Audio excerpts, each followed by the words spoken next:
प्यारे विद्यार्थियों, आज की इस कक्षा में हम चर्चा कर रहे हैं समकालीन भारतीय कला के बारे में। जहां हमने पिछले कुछ पाठों में पाश्चात्य कला और यहाँ तक कि समकालीन भारतीय कलाकार में जैसे राजा रविवर्मा, रविन्द्रनाथ टैगोर, अमृता शेरगिल जैसे कलाकारों के बारे में पढ़ा था। और इसके अलावा इन कलाकारों में निश्चय ही जामिनी राय, विनोद बिहारी मुखर्जी, रामकिंकर बेज जैसे बहुत सारे कलाकार आते हैं। ये ऐसे कलाकार हैं जो भारतीय कला को एक नया मोड़ देते हैं। इन्होंने न केवल भारतीय कला को नया मोड़ दिया, पाश्चात्य शैली के साथ भी प्रयोग किए और जापानी और लोक कला में भी अपना एक विशेष योगदान दिया है। तो ऐसे में हम देखेंगे यहाँ पर कुछ चित्र भी दे रखे हैं, कुछ जानकारी भी दे रखी है। जैसे एक प्रसिद्ध चित्र है वर्लपूल, जिसके बारे में हमेशा परीक्षा में पूछा जाता है। तो ये वर्लपूल आखिर है क्या? वर्लपूल कृष्णा रेड्डी की कृति है जो कागज पर बनाई गई है और 1962 में बनाई गई है। यह उत्कीर्ण पद्धति से बनाई गई है। यदि इस वर्लपूल को देखते हैं तो कलाकार ने परिचित वस्तुओं के नए आकार बनाए हैं जो बाद में अमूर्त हो जाते हैं और सभी कुछ भंवर में खो जाते हैं, मतलब डिस्ट्रॉय होने की ओर है। इसीलिए इसका नाम है वर्लपूल। वर्लपूल कृष्णा रेड्डी की कृति है और विभिन्न वस्तुओं को देख सकते हैं इसमें और डिस्ट्रॉय होते हुए देख सकते हैं। हमें ध्यान रखना है उत्कीर्ण पद्धति से बना है। कृष्णा रेड्डी चित्र मुद्रक माने जाते हैं, मतलब कि प्रिंट मेकर भी माने जाते हैं और ये प्रिंट ही है। यह कला भवन, विश्व भारती, शांति निकेतन के विद्यार्थी रहे हैं और मूर्तिकला के क्षेत्र में पूर्वानुभव से उभार किस्म उत्कीर्णन की आकृति का अर्थ और प्रभाव को समझने में सहायता मिलती है, जो उनकी इस कलाकृति का सौंदर्य है।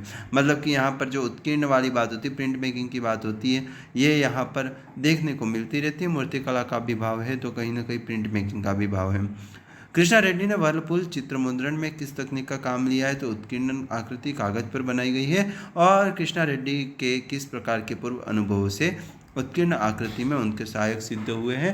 तो इसका उत्तर है मूर्तिकला अनुभव। अगला चित्र है मेडिवल सेंट्स, जो कि विनोद बिहारी मुखर्जी द्वारा बनाया गया चित्र है। हम यहाँ पर देख सकते हैं, काफ़ी ब्लर दिख रहा है, लेकिन यदि हम मेडिवल सेंट्स की बात करें तो यह 1947 में विनोद बिहारी मुखर्जी द्वारा बनाया गया है और यह शांति निकेतन विश्व भारती के हिंदी भवन की दीवार पर बना हुआ भित्ति चित्र है। विनोद बिहारी मुखर्जी को भित्ति चित्रकार के रूप में भी जाना जाता है। मेडिवल सेंट्स शांति निकेतन की विश्व भारती में हिंदी भवन की दीवार पर बना है और फ्रेस्को बुनो तकनीक से बना है, जिसमें विभिन्न धर्म के साधु संतों को एक साथ दिखाया गया है। आकृतियों की लंबाई उनकी आध्यात्मिक महानता को दर्शाती है और छोटे आकार की आकृतियाँ सामान्य व्यक्तियों को दर्शाती है। इस तरीके का एक चित्र बनाया है। विनोद बिहारी मुखर्जी नंदलाल बोस के शिष्य थे और उन्होंने प्रकृति के प्रति जो प्रेम है वह उनकी कलाकृतियों में भी देखा जाता है। प्रकृति चित्रण की कला जापान से भी सीखी थी और जापानी कलाकारों की तरह सरल और तर्कसंगत रेखाओं का भी प्रयोग किया है। इनकी आंखें कमज़ोर थी, जो कि बाद में बिल्कुल नेत्रहीन हो गए थे। तो इस तरीके का इनका जीवन है। और इसके अलावा जब म्यूरल की बात करते हैं तब भी निश्चय ही विनोद बिहारी मुखर्जी को याद किया जाता है। मेडिवल सेंट्स में किन आकृतियों को दर्शाया है? तो विभिन्न संप्रदायों के संत को दर्शाया है। और प्रकृति चित्रण कला विनोद बिहारी मुखर्जी ने कहाँ से सीखी? तो जापान से सीखी थी। एक और चित्र वर्ड्स एंड सिंबल। आखिर वर्ड्स एंड सिंबल्स है क्या?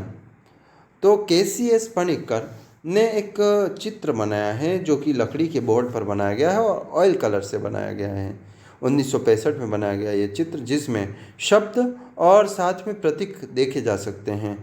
इसमें चित्र के स्थान को सुलेख से भरा गया है और गणित के चिन्हों, अरबी आकृतियों, रोमन व मलयालम लिपि के प्रयोग से आकृति बनाई गई है। देखने पर थोड़ा सा इसमें जन्म पत्रिका जैसा इफेक्ट भी दिखता है, और या फिर यूँ कहे कि तंत्रिक जो प्रतीक होते हैं या अलग अलग तरीके की जो बातें होती हैं उनका भी कहीं ना कहीं पुट देखने को मिलता है। तो ऐसे में निश्चय ही हमको ध्यान रखना चाहिए।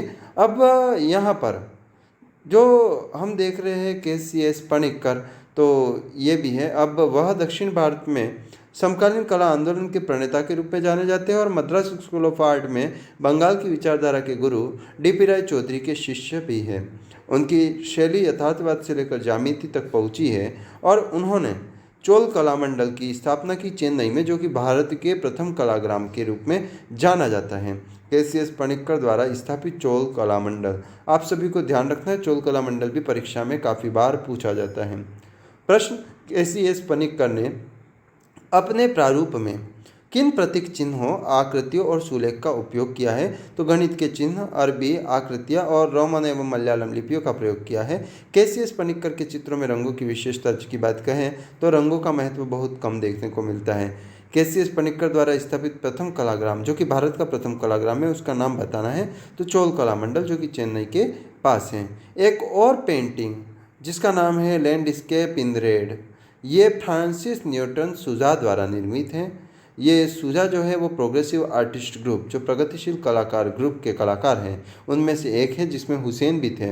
तो ऐसे में लैंडस्केप इन रेड, जो कि 1961 में फ्रांसिस न्यूटन सुजा द्वारा बनाई गई है और ऑयल कलर से बनाई गई है और वर्तमान में जहांगीर निकलसन संग्रहालय में संग्रहित है। इसमें एक शहरी दृश्य है जिसमें चित्रकार ने शहर जैसा रूप दिखाने का प्रयास किया है, मात्र पथरीले जंगल की भांति दिखता है और सुलेखीय रूप में रेखाओं को रंगों के साथ बहुत अच्छे तरीके से संयोजित किया है। लाल रंग का प्रयोग किया गया है और इधर उधर हरे रंग के छींटे भी डाले गए हैं। इस चित्र में किसी भी परिदृश्य के नियम को नहीं माना गया है। ये चित्र आप यहाँ पर देख सकते हैं। अब मैं पूरा बड़ा बता रहा हूँ। 1947 में प्रोग्रेसिव आर्टिस्ट ग्रुप की स्थापना हुई थी मुंबई में। उन्हीं में को स्थापित करने वालों में से एक कलाकार है सुजा, और चित्रों के माध्यम से सामाजिक एवं धार्मिक कुरीतियों का विरोध किया है और उत्तर प्रभाववादी और जर्मन अभिव्यक्तिवादी कलाकारों से प्रेरित थे। पिकासो और मातिस से भी अत्यधिक प्रभावित थे। अब प्रश्न ये है कि FN सुजा जो है, Francis Newton Souza, landscape in red में शहरी दृश्य को किस प्रकार दर्शाया है? तो पथरीले जंगल के रूप में दर्शाया है। और FN सुजा किन किन चित्रकारों से प्रेरित थे? पिकासो और मातिस से। अब यहाँ पर कुछ बातें, जो समकालीन कला है उसका प्रारंभ ब्रिटिश शासन के साथ साथ हुआ था और ऐसे में राजा रवि वर्मा, अविनाश टैगोर, अमृता शेरगिल, रविन्द्रनाथ टैगोर जैसे कलाकार हैं, वह पुरोगामी माने जाते हैं भारतीय समकालीन कला के, जो हमने पिछले अध्याय में देखा था। और युवा कलाकार पाश्चात्य आंदोलन से स्पष्ट रूप से प्रभावित थे। कौन से? जो ये सारे कलाकार हैं। इसके अलावा जर्मन अभिव्यक्तिवाद, गणवाद, भाववाद, दादावाद, अतिथ्यवाद जैसे जो वाद है, इनसे भी भारतीय चित्रकार बहुत ज़्यादा प्रभावित रहे हैं। ये चित्रकार भारतीय कलाकार और भारतीयता, भारतीय आध्यात्मिकता आदि को अपने साथ लेके चलते हैं और भारतीयता को बचाने का प्रयास भी करते हैं। तो ऐसे में यहाँ पर समकालीन कलाकारों की भूमिका महत्वपूर्ण भी हो जाती है। तो ये था भारतीय कलाकार से संबंधित पाठ, समकालीन कलाकार से संबंधित, और हमने इसे पढ़ा। आप निश्चय ही वीडियो को लाइक करें, शेयर करें, कमेंट करें और चैनल को सब्सक्राइब करें ताकि नए नोटिफिकेशंस प्राप्त कर सकें। आप सभी को धन्यवाद।